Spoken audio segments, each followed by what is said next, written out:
You ask Tiger to solve. This deals with linear equations with one unknown. The final result is y equals -201. Let's solve it step by step. Swap sides.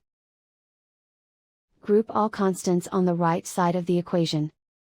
Subtract 23 from both sides. Simplify the arithmetic.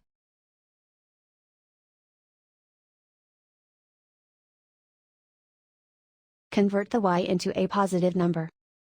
Multiply both sides by -1. Remove the ones. Simplify the arithmetic. And so the final result is y equals -201.